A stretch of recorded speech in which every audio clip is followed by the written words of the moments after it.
selamat datang di Mari Cerdas Channel. Beberapa dari kalian mungkin merasa bingung dengan perkembangan anak-anak yang kurang atau bahkan tidak sesuai ekspektasi. Pertanyaan besarnya, ini aku yang salah mendidik atau memang anak yang susah dididik? Kali ini kita akan membahas dari sisi keilmuan psikologi pendidikan dan bagaimana hal itu dapat membantu kita meningkatkan potensi belajar anak-anak kita. Karena sejatinya, kitalah yang mesti belajar memahami bagaimana pola pendidikan itu sangat mempengaruhi tumbuh kembang buah hati kita. Yuk kita mulai. Psikologi pendidikan merupakan ilmu yang mempelajari tentang proses belajar dan faktor-faktor yang mempengaruhi kemampuan belajar seseorang. Dengan memahaminya, kita mungkin dapat meningkatkan kualitas belajar anak dan mencapai tujuan pendidikan yang lebih baik bagi anak-anak kita. Ada beberapa teori belajar yang penting untuk kita ketahui, seperti teori behaviorisme, kognitivisme, konstruktivisme, dan teori belajar sosial. Masing-masing teori memiliki pendekatan yang berbeda dalam memahami proses belajar. Berikut adalah analogi sederhana tentang teori behaviorisme. Bayangkan, kamu ingin melatih hewan peliharaanmu untuk melakukan trik tertentu, seperti duduk, melompat, atau berbaring. Kamu tidak bisa hanya memberitahu kepada hewan peliharaanmu apa yang harus dilakukan, tetapi kamu harus melatihnya melalui pengulangan dan pengalaman. Dalam proses pengulangan, kamu mengulangi perintah dan memberikan hadiah ketika hewan peliharaan melakukan trik yang benar. Semakin banyak kamu mengulangi perintah, semakin baik hewan peliharaanmu memahami apa yang harus dilakukan. Lalu, dalam tahap pengalaman, dengan cara ketika hewan peliharaanmu melakukan trik yang benar, kamu memberikan hadiah sebagai bentuk penguatan positif. Ketika hewan peliharaan melakukan kesalahan, kamu tidak memberikan hadiah. Dia akan selalu melakukan adaptasi lingkungan dari hasil perlakuan yang berulang-ulang seperti itu. Lalu, bagaimana kondisi yang diciptakan dengan metode seperti itu? Hasil dari proses melatih hewan peliharaan pastilah perilaku yang diinginkan, yaitu hewan peliharaan dapat melakukan trik yang benar, yang sesuai kita inginkan. Begitu juga dengan proses belajar. Hasil dari proses belajar adalah perilaku yang diinginkan, yaitu anak dapat melakukan tugas atau keterampilan yang benar. Walaupun tidak 100%, metode ini pasti berdampak besar kepada anak-anak kita. Lalu dalam konteks ini, peran pelatih sangatlah dibutuhkan dan sangatlah penting. Pelatih diumpamakan sebagai orang tua atau guru di sekolah. Orang tua atau guru dapat berperan sebagai pelatih yang membantu anak memahami dan menguasai keterampilan atau pengetahuan tertentu. Dia dapat memberikan pengulangan dan pengalaman yang relevan, serta memberikan penguatan positif ketika anak melakukan tugas yang benar. Dengan demikian, analogi melatih hewan peliharaan dapat membantu kita memahami bagaimana teori behaviorisme bekerja dalam proses belajar anak. Kita dapat membentuk perilaku yang diinginkan melalui pengulangan, pengalaman, dan kondisi yang diberikan. Teori selanjutnya yaitu teori kognitivisme yang kita analogikan seperti pembuatan sebuah peta. Bayangkan anak kita ingin membuat sebuah peta dari sebuah kota yang belum pernah dia kunjungi sebelumnya. Dia tidak bisa hanya menghafal nama-nama jalan dan lokasi, tapi dia harus memahami struktur dan hubungan antara berbagai lokasi. Dengan begitu, dia akan melewati beberapa proses untuk membuat peta yang baik dan benar. Yang pertama, proses mengumpulkan informasi. Anak akan mengumpulkan informasi tentang kota tersebut melalui berbagai sumber, seperti peta yang sudah ada, deskripsi dari orang lain, dan pengalaman langsung. Dia kemudian mengolah informasi tersebut untuk memahami struktur dan hubungan antara berbagai lokasi. Selanjutnya, proses membangun pemahaman. Anak membangun pemahaman tentang kota tersebut dengan menghubungkan informasi yang dia kumpulkan. Dia memahami bagaimana jalan-jalan terhubung, lokasi-lokasi penting, dan bagaimana kota tersebut bisa berfungsi. Setelah itu, barulah bisa dipahami dengan logika apa saja yang dibutuhkan anak. Anak bisa memahami hubungan antara berbagai lokasi dan membuat prediksi tentang apa yang mungkin terjadi jika dia melakukan sesuatu. Dia juga menggunakan logika untuk memecahkan masalah dan menemukan solusi. Lalu, untuk membuat kota itu menjadi berjalan beraturan dan berkesinambungan, si anak akan membuat peta mental dari kota tersebut. Anak mengembangkan peta mental tentang kota tersebut yang memungkinkan dia untuk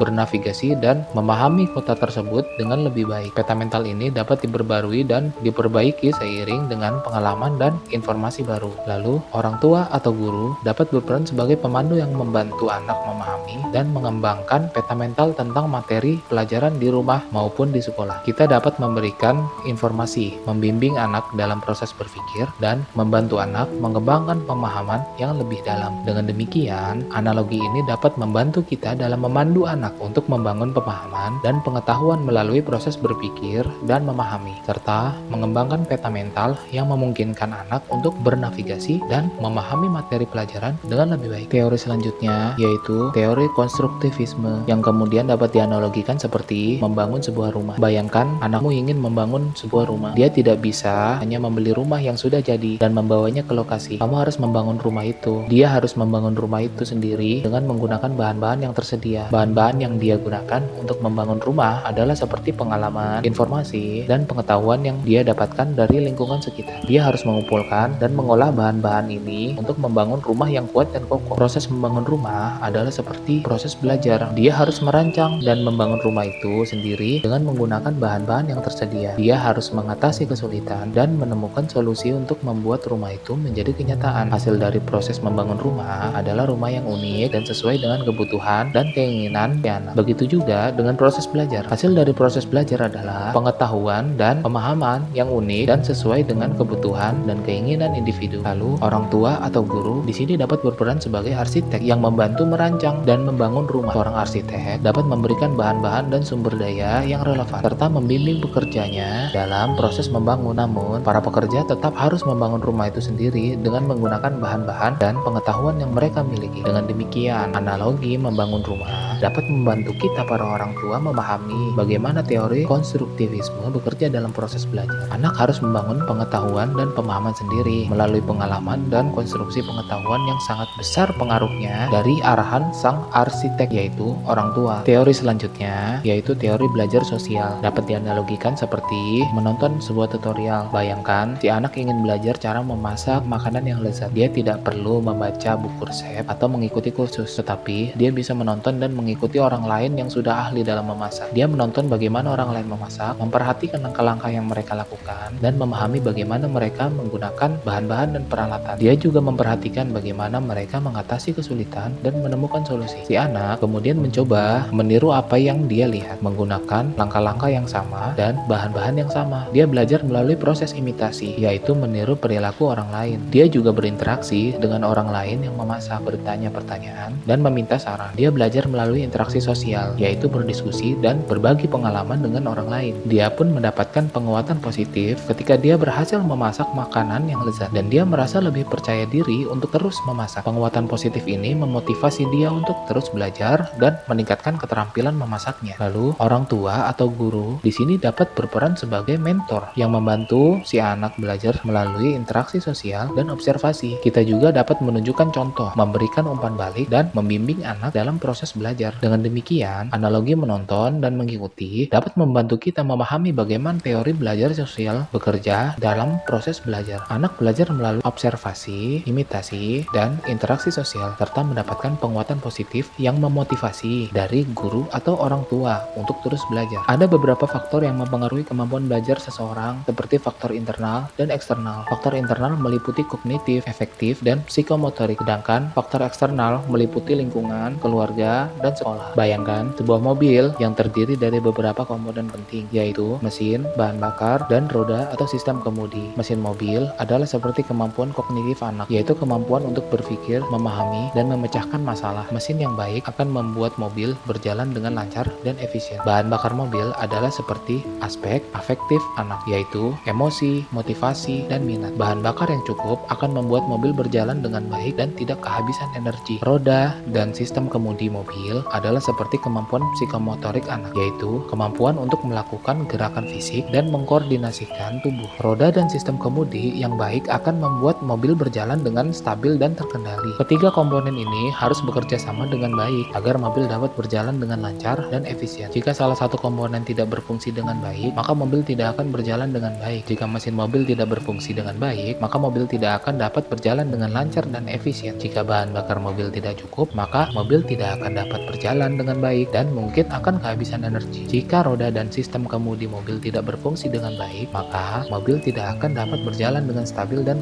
terkendali. Begitupun dalam proses belajar. Ketiga faktor internal ini juga harus bekerja sama dengan baik agar anak dapat belajar dengan efektif. Kita, orang tua atau atau guru dapat membantu anak dengan mengembangkan kemampuan kognitif, afektif, dan psikomotorik mereka melalui berbagai strategi pembelajaran. Dengan demikian, analogi mobil dapat membantu kita memahami bagaimana faktor internal, kognitif, afektif, dan psikomotorik bekerja sama dalam proses belajar. Kita berlanjut kepada faktor eksternal. Analoginya seperti tumbuhan. Bayangkan sebuah tumbuhan yang tumbuh di sebuah kebun. Tumbuhan ini dipengaruhi oleh beberapa faktor eksternal yang mempengaruhi pertumbuhannya, yaitu tanah dan iklim sebagai lingkungan, perawatan dan pemeliharaan sebagai keluarga, dan sarana dan prasarana sebagai sekolah. Tanah dan iklim di mana tumbuhan tumbuh mempengaruhi pertumbuhannya. Jika tanahnya subur dan iklimnya sesuai, maka tumbuhan akan tumbuh dengan baik. Perawatan dan pemeliharaan. Perawatan dan pemeliharaan yang dilakukan oleh keluarga atau pemilik kebun mempengaruhi pertumbuhan tumbuhan. Jika tumbuhan dirawat dengan baik, maka tumbuhan akan tumbuh dengan sehat dan kuat. Kemudian, sarana dan prasarana di kebun seperti irigasi, pupuk, dan peralatan mempengaruhi pertumbuhan tumbuhan. Jika sarana dan prasarana memadai, maka tumbuhan akan tumbuh dengan baik. Ketiga faktor eksternal ini mempengaruhi pertumbuhan tumbuhan secara langsung maupun tidak langsung. Jika salah satu faktor tidak berfungsi dengan baik, maka pertumbuhan tumbuhan akan terganggu. Dalam proses belajar, ketiga faktor eksternal ini juga mempengaruhi hasil belajar anak. Lingkungan, keluarga, bahkan sekolah mempengaruhi motivasi, minat, dan kemampuan anak dalam belajar. Guru dan orang tua dapat membantu anak dengan menciptakan lingkungan belajar yang kondusif, memberikan dukungan dan motivasi, serta menyediakan sarana dan prasarana yang memadai. Dengan demikian, analogi tumbuhan dapat membantu kita memahami bagaimana faktor eksternal lingkungan, keluarga, dan sekolah sangat mempengaruhi proses belajar anak. Kemudian, motivasi belajar adalah kunci untuk meningkatkan kemampuan belajar seseorang. Ada beberapa jenis motivasi, seperti motivasi intrinsik dan ekstrinsik. Kita dapat meningkatkan motivasi belajar dengan menetapkan tujuan yang jelas dan memberikan reward pada diri sendiri. Dalam motivasi intrinsik, analogi sederhananya seperti menjelajah hutan. Bayangkan, si anak sedang menjelajah hutan yang indah dan penuh dengan misteri. Dia tidak dipaksa oleh orang lain untuk menjelajah hutan, tetapi dia melakukannya karena dia ingin mengetahui apa yang ada di dalamnya. Dia memiliki keinginan sendiri untuk menjelajah hutan, mengetahui tentang flora dan fauna, dan menemukan hal-hal baru. Dia tidak memerlukan motivasi dari luar,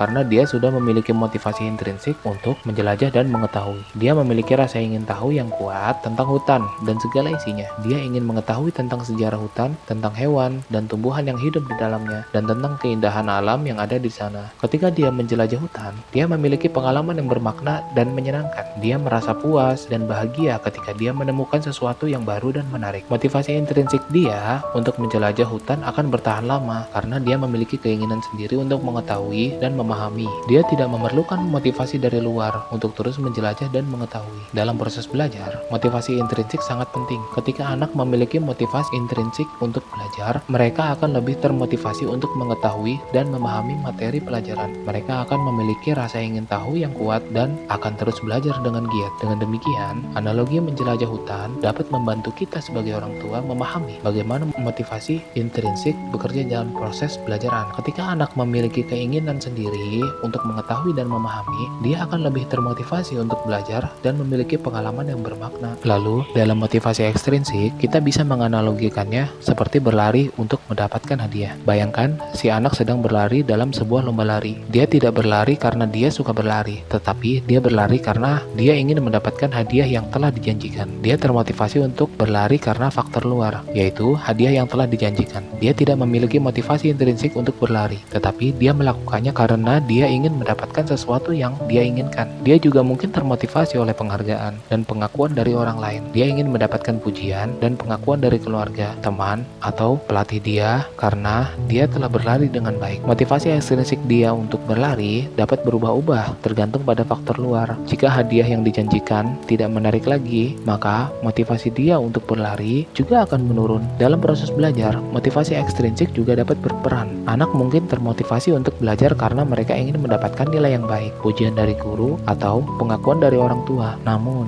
motivasi ekstrinsik ini dapat berubah-ubah tergantung pada faktor luar dan tidak selalu dapat membuat anak termotivasi untuk belajar dalam jangka panjang. Lalu, perbedaannya, di sini kita dapat membedakan antara motivasi ekstrinsik dan intrinsik. Motivasi ekstrinsik ini sangat berbeda dengan motivasi intrinsik karena motivasi ekstrinsik berasal dari faktor luar, sedangkan motivasi intrinsik berasal dari dalam diri sendiri. Motivasi intrinsik lebih dapat membuat anak termotivasi untuk belajar dalam jangka panjang karena mereka memiliki keinginan sendiri untuk mengetahui dan memahami. Dengan demikian, analogi berlari memilih untuk mendapatkan hadiah dapat membantu kita memahami bagaimana motivasi ekstrinsik bekerja dalam proses belajar anak. Ketika anak termotivasi oleh faktor luar, dia mungkin tidak memiliki motivasi yang sama kuatnya dengan motivasi intrinsiknya. Lalu kemudian, inti dari pembahasan kali ini adalah apa peran kita sebagai orang tua dalam pendidikan dan tumbuh kembang anak. Kita, orang tua atau guru, memiliki peran yang sangat penting dalam psikologi pendidikan anak. Kita dapat menjadi fasilitator, motivator, dan evaluator dalam proses belajar. Dengan memahami psikologi pendidikan, kita dapat meningkatkan kualitas belajar anak. Analoginya seperti seorang kapten kapal. Bayangkan, seorang kapten kapal yang sedang memimpin sebuah kapal di laut berlayar. Kapten kapal ini memiliki beberapa peran penting dalam memastikan keselamatan dan kesuksesan perjalanan kapal. Kapten kapal sebagai fasilitator, membantu menentukan rute yang tepat dan memastikan bahwa kapal memiliki sesuai yang dibutuhkan. Kapten kapal sebagai fasilitator, membantu menentukan rute yang tepat dan memastikan bahwa kapal memiliki semua yang dibutuhkan untuk perjalanan. Kapten kapal memfasilitasi perjalanan kapal dengan menyediakan sumber daya dan dukungan yang diperlukan. Kemudian, kapten kapal sebagai motivator, memotivasi awak kapal untuk bekerja sama dan berjuang untuk mencapai tujuan. Kapten kapal memberikan semangat dan motivasi kepada awak kapal untuk tetap fokus dan bekerja keras. Kapten kapal juga sebagai evaluator, memantau kemajuan perjalanan kapal dan mengevaluasi apakah kapal sudah mencapai tujuan yang diinginkan atau belum. Kapten kapal juga mengevaluasi kinerja awak kapal dan memberikan umpan balik untuk perbaikan. Dalam proses belajar, peran kita sebagai orang tua atau guru, sebagai fasilitator, motivator, dan evaluator sangatlah penting. Kita sebagai fasilitator membantu anak memahami materi pelajaran dengan menyediakan sumber daya dan dukungan yang diperlukan. Kita sebagai motivator memotivasi anak untuk belajar dan mencapai tujuan. Kita sebagai evaluator memantau kemajuan anak dan mengevaluasi kinerja mereka untuk memberikan umpan balik yang konstruktif. Lalu, dengan memiliki peran yang jelas sebagai fasilitator, motivator, dan evaluator, kita dapat membantu anak mencapai tujuan belajar mereka. Anak akan merasa didukung dan termotivasi untuk belajar, dan kita dapat memantau kemajuan mereka untuk memberikan umpan balik yang efektif. Dengan demikian, analogi kapten kapal dapat membantu kita dalam menempatkan diri sebagai fasilitator, motivator, dan evaluator yang sangat penting dalam proses belajar. Guru yang efektif dapat membantu anak mencapai tujuan belajar dan menjadi lebih percaya diri dalam proses belajar mereka. Pada akhirnya, dengan memahami itu semua, kita dapat meningkatkan kualitas belajar dan mencapai tujuan pendidikan yang lebih baik pada anak-anak kita. Mari kita terapkan prinsip-prinsip psikologi pendidikan dalam kehidupan sehari-hari dan meningkatkan potensi belajar anak-anak kita. Terima kasih telah menonton video ini. Jangan lupa untuk subscribe dan like channel kami untuk mendapatkan konten yang lebih menarik.